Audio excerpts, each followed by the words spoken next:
Hello and welcome to the Voices of Victory podcast show. I'm your host, Mario DeLeone, and this is part 4 of Difficult Conversations, and this is all about mastering difficult conversations.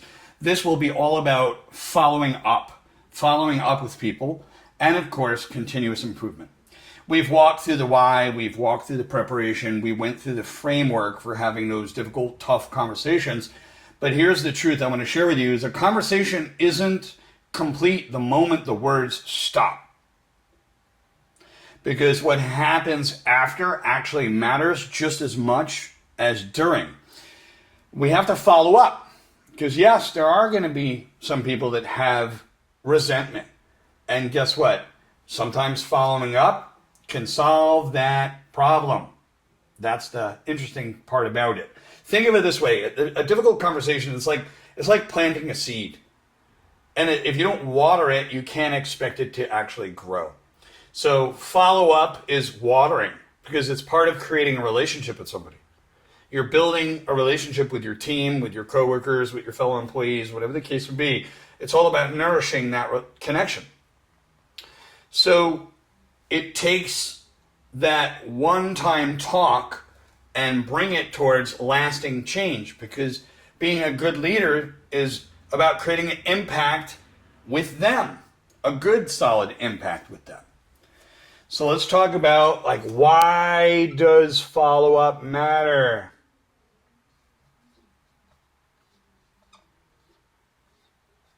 Why follow up? Why do we care? Well, first off, it builds trust.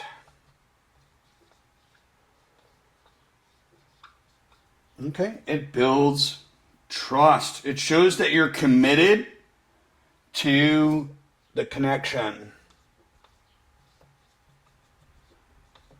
Okay? It shows you're committed to that very connection with them. That's why it's so important to actually follow up with people.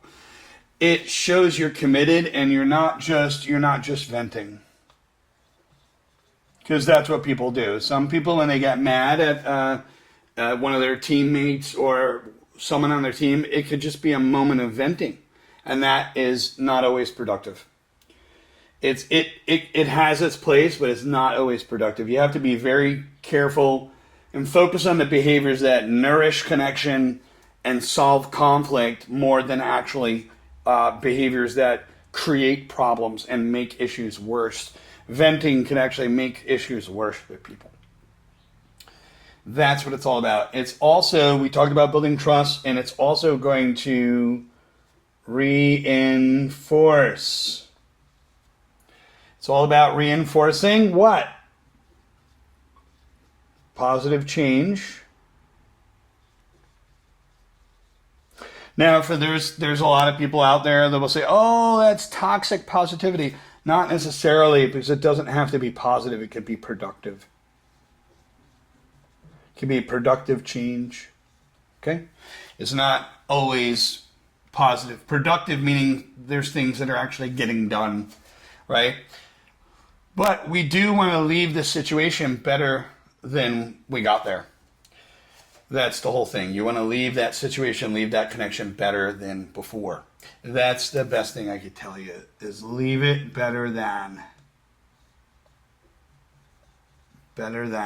before. That's all about reinforcing it. And we have to be able to keep communication open.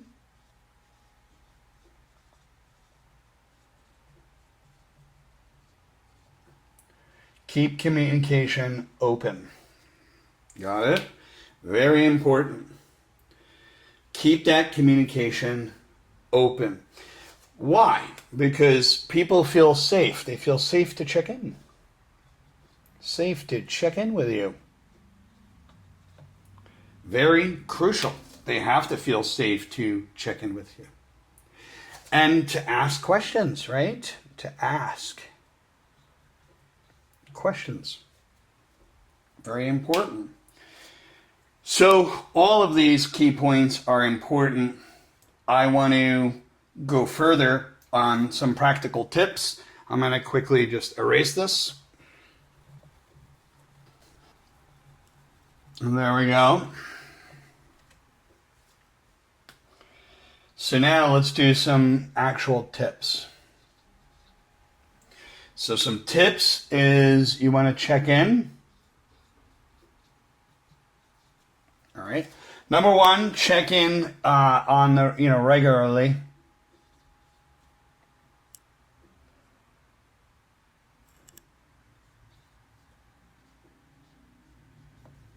Check in regularly.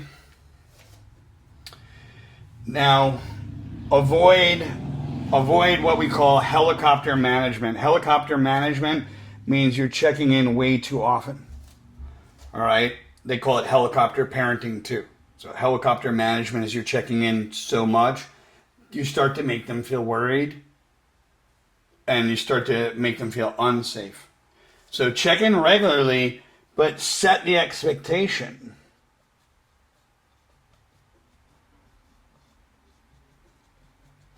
Set the expectation. I'm going to check in with you 3 times a day, let's say. Or 2 times, we'll say. I'll check in with you 2 times a day. So this way they feel safe with that because it's predictable. It's a sense of predictability. There are managers that say, I don't want to be so predictable. I don't want to be that way. And I'll leave that up to you as a leader to decide whether or not you want to do that. Very important with that. Now, that gives us the check-in, and the check-in really can be is like, how are you feeling about it?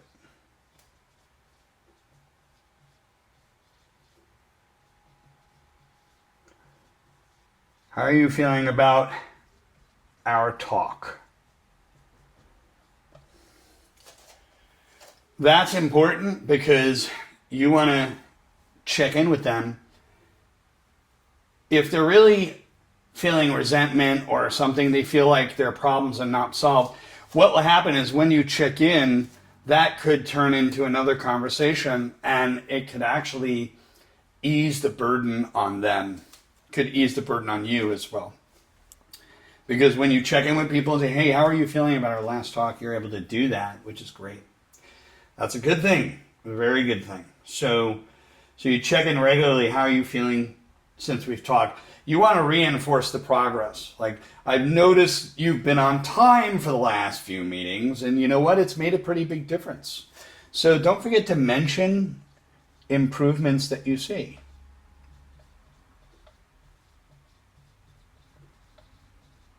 I've seen a lot of leaders and managers over the year. They always say what's wrong, but they don't mention the improvements. They don't take notice. And they may not have enough self-awareness to start to recognize the behaviors of other people. Some do, some don't, some will, some won't. That's the reality of it. And so you want to reinforce that progress, mention the improvements for the progress, which is important, and seek feedback. Good leaders will seek feedback. Now, in order for us to discuss that, you really should understand what feedback actually is. And you're really asking them, hey, is there anything that I could be doing differently to support this? Is there anything that I'm doing that I can support you better? That's what's important.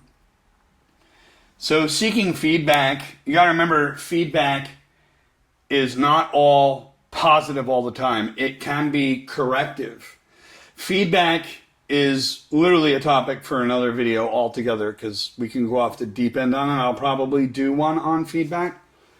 What I want to share with you is that you're asking for feedback from them and, be prepared, whatever it is. Try not to attach it to your identity so harshly, but really try to understand what value may be in that feedback. Is there value there? All right. Think of it like you're a catcher in baseball. You catch the ball, you inspect it to find the value, and then you kind of just throw it right back. Or, you put the ball where it needs to go. So seeking feedback is like you want to be objective, avoid taking it personal, and the way you avoid taking it personal is you attach it to your identity. People will automatically take something and attach it to their identity. And that, by the way, is a self-awareness piece. To get people to say, listen, This is just feedback. This is not a reflection of how good of a person you are, how good of a worker you are.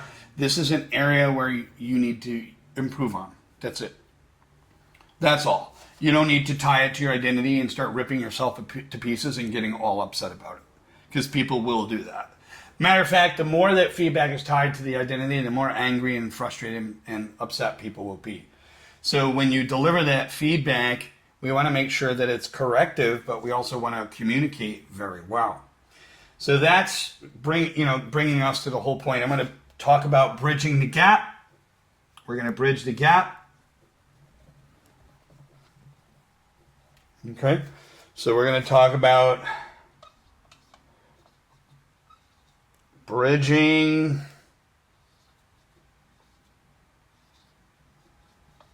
the gap. Okay, so the way you want to understand your connection with people, literally, is that there's like a cliff here and a cliff here. And then one person is here and one person's here. And this is the gap right here. Okay? And every word that you put out there will either make this gap wider or bring you closer. That's what bridging the gap is all about. Do you want to widen the distance between you and the other person? Right? And we have to think of the behavior and the impact of what will widen, make the distance worse, or actually bring you closer to them. That's what it's all about. So how do we get one step closer, right? We have to be able to get one step closer. And there's a lot of phrases, right? There's a lot of phrases that we could actually use. And real simply, one of the best phrases is help me understand. Help me understand how you're seeing this right now. Very important. Help me understand, or help me understand how you're seeing this right now. Another phrase which is really important is, I want us to succeed together in this situation, so it's important that I really understand where you're coming from. I want to succeed in this situation, so I'm going to need to understand where you're coming from. Very important. And another thing that is crucial is when you say, help me understand, how are you seeing this right now? That opens a dialogue instead of shutting it. And that's what your goal is. You're opening the dialogue. All right? That dialogue will allow you to bridge that gap. Crucial. Very crucial. I want us to succeed together in this. That reinforces collaboration. It makes it collaborative and not competitive. A lot of people don't realize how competition, like there's friendly, joking competition, it can be playful and whatnot, but you have to have a sense of maturity as a leader, so that's crucial. And what I want to bring out is it's about bringing you and that person closer together. So it becomes collaborative and it doesn't really fall into the competition waters. And when we say, what's one thing I can do to make this easier for you, that also is powerful because that shows humility. It shows the willingness that you're willing to adapt. Is very crucial. So here's like the through line of the entire series, okay? Part 1 literally taught us why difficult conversations actually matter. We talked about that.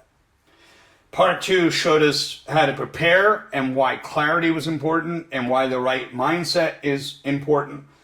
Part 3 gave us the SBI structure, and that's the GPS for navigating the moment. And in Part 4, we actually come full circle. We've closed the entire loop because we're following up with people, we're reinforcing change, and we're bridging the gap, okay? And you could also say, hey, when you're doing a check-in, can I check in 14 days later? Right? It doesn't have to be 3 times a day. You can play around with the frequency of check-in, but just keep in mind, you can give them a little time. Give people a little time. Give people a little space. It's fine. Totally okay. To have that empathy and emotional intelligence is crucial. Very important. That's what it's about. Now, really what I want you to do is take one of these phrases this week and actually build on it. Build on it. And just understand your words are literally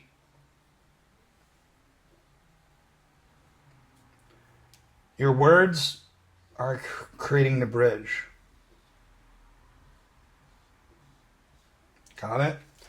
That's what your words will do. This also applies to personal relationships. You know, certain things you say will widen the gap between you and the person versus getting closer to them. So it's all about the bridge.